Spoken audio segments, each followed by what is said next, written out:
Welcome to MP career. MP career में आपका स्वागत है।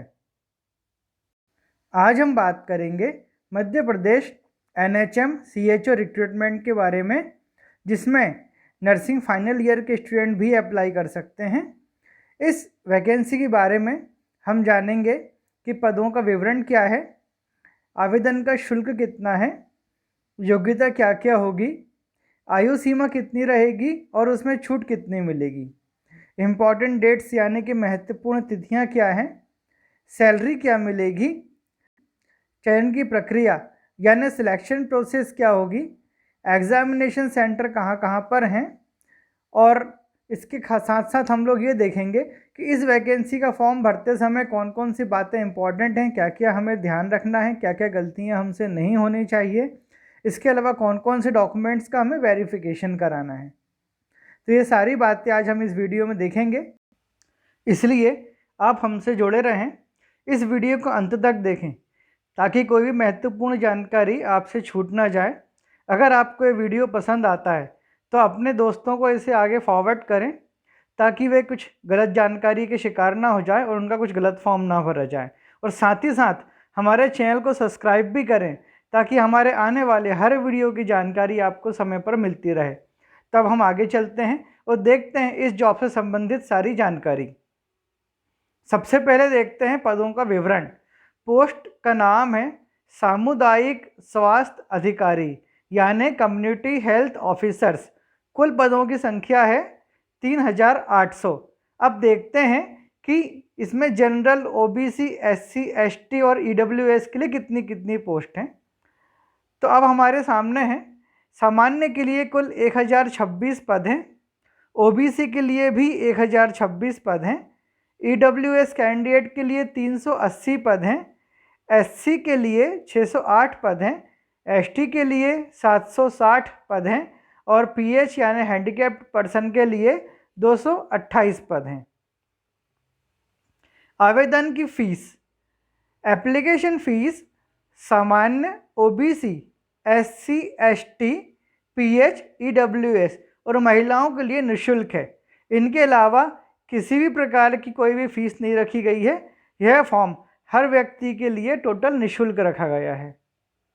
आयु सीमा क्या रहेगी, आप ध्यान रखें, 1 जनवरी 2021 को जो भी कैंडिडेट फॉर्म भर रहा है उसकी आयु कम से कम 21 वर्ष होनी चाहिए और अधिक से अधिक 40 वर्ष होनी चाहिए।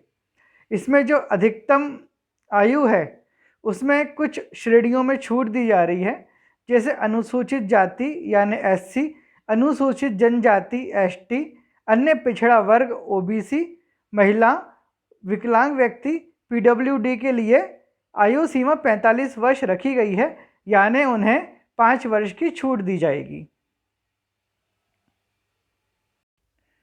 सीएचओ की पोस्ट के लिए आपके पास क्या क्या योग्यता होनी चाहिए, इस जॉब के लिए एलिजिबिलिटी क्राइटेरिया क्या है। तो सबसे पहले ये जॉब मध्य प्रदेश के निवासियों के लिए है, यानी आपका एमपी का होना आवश्यक है, आप एमपी के मूल निवासी होना चाहिए। दूसरा, आपको बीएससी नर्सिंग या पोस्ट बीएससी नर्सिंग में पास होना चाहिए। केवल पास होने से काम नहीं चलेगा, पास होने के साथ साथ आपके पास इंडियन नर्सिंग काउंसिलिंग से मान्यता प्राप्त इंटीग्रेटेड सर्टिफिकेट कोर्स का सर्टिफिकेट भी होना चाहिए। इसके साथ साथ जब आप सेलेक्ट हो जाएंगे और सेलेक्ट होने के बाद आपका डॉक्यूमेंट वेरिफिकेशन होगा, उस समय आपके पास एमपी नर्सिंग काउंसिलिंग का रजिस्ट्रेशन भी होना आवश्यक है। अच्छा, कुछ कैंडिडेट ऐसे होंगे जो इस साल नर्सिंग के लास्ट ईयर में होंगे, जिनकी परीक्षा का अंतिम वर्ष 2020 या 21 है। उन्हें अपने कॉलेज के प्रिंसिपल से एक प्रमाण पत्र लेना है। यह प्रमाण पत्र उन्हें अभी आवश्यक नहीं है, लेकिन जब वो एग्ज़ाम में पास हो जाएंगे, उनका सिलेक्शन हो जाएगा, तो ज्वाइनिंग के पहले जब आपका डॉक्यूमेंट वेरिफिकेशन होगा, उस समय आपको आपके कॉलेज के प्रिंसिपल से प्राप्त प्रमाण पत्र प्रस्तुत करना पड़ेगा। यह जो प्रमाण पत्र है, इसका फॉर्मेट नोटिफिकेशन के अंदर दिया हुआ है और नोटिफिकेशन का लिंक हमने नीचे वीडियो में दिया हुआ है। जैसे ही आप उस लिंक पे क्लिक करेंगे तो नोटिफिकेशन ओपन हो जाएगा और लास्ट में इस प्रमाण पत्र का प्रारूप आपको मिल जाएगा। योग्यता जानने के बाद हम चलते हैं महत्वपूर्ण तिथियों के ऊपर, यानी कि इस NHM जॉब के लिए इम्पोर्टेंट डेट्स कौन कौन सी हैं। नोटिफिकेशन इशू हुआ था 16 सितंबर को।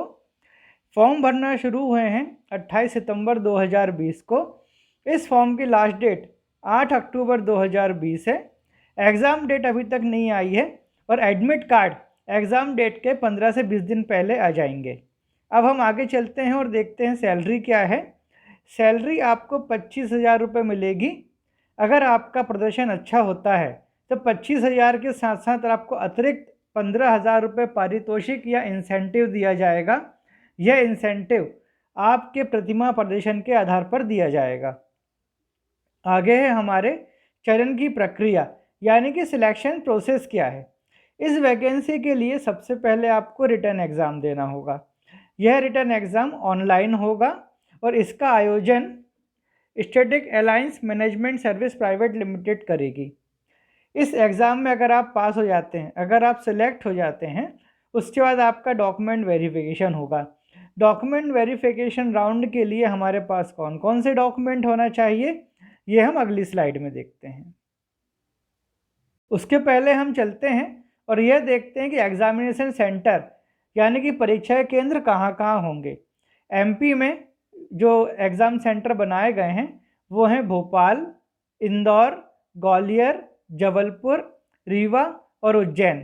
तो आप इस बात का विशेष ध्यान रखें कि फॉर्म भरते समय आप उसी सिलेक्शन सेंटर को चुनें जहां पर आप आसानी से पेपर देने पहुंच सकें, क्योंकि कोरोना काल चल रहा है, कंडीशन क्या होंगी किसी को नहीं पता। इसलिए अपनी सुविधा के अनुसार ही एग्ज़ामिनेशन सेंटर का चयन करें। एग्ज़ाम सेंटर देखने के बाद हम देखते हैं कि हमें डॉक्यूमेंट वेरिफिकेशन राउंड में क्या क्या डॉक्यूमेंट देने होंगे।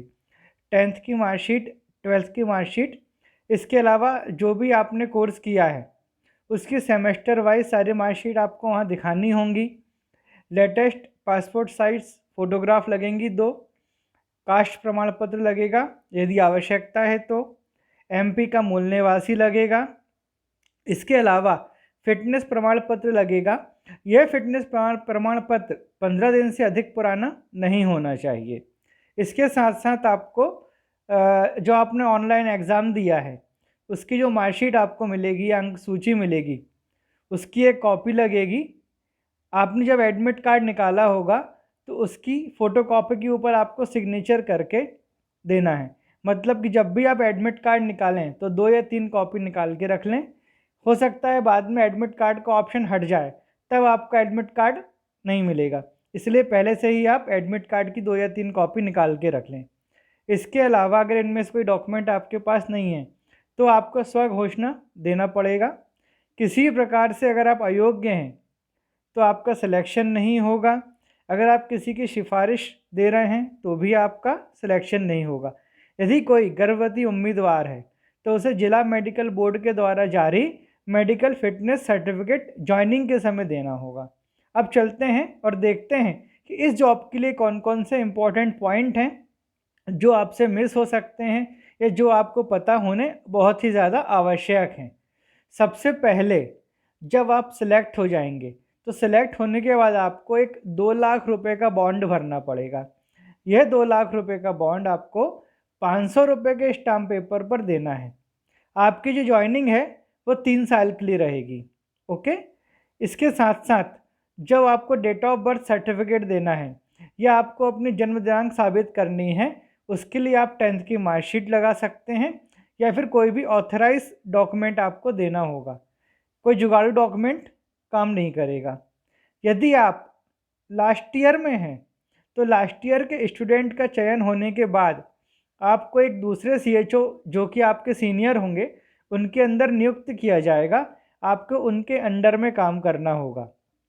जब आप काम करेंगे तब आपको सैलरी 15,000 रुपये मिलेगी और जो आपको इंसेंटिव मिलना है वो 7,500 रुपये मिलेगा। अगर आप किसी कारण से अंतिम वर्ष का परीक्षा नहीं निकाल पाते हैं या फिर अगर आप फेल हो जाते हैं तो आपकी सेवाएं समाप्त कर दी जाएगी और आपकी जॉब खत्म हो जाएगी। इसलिए ध्यान रखें, अगर आप सिलेक्ट हो जाते हैं तो किसी भी हाल में अपना एग्ज़ाम ज़रूर निकाल लें। यदि आपको ये वीडियो पसंद आता है तो आप इसे लाइक करें, और अगर पसंद नहीं आता है तो डिसलाइक करें।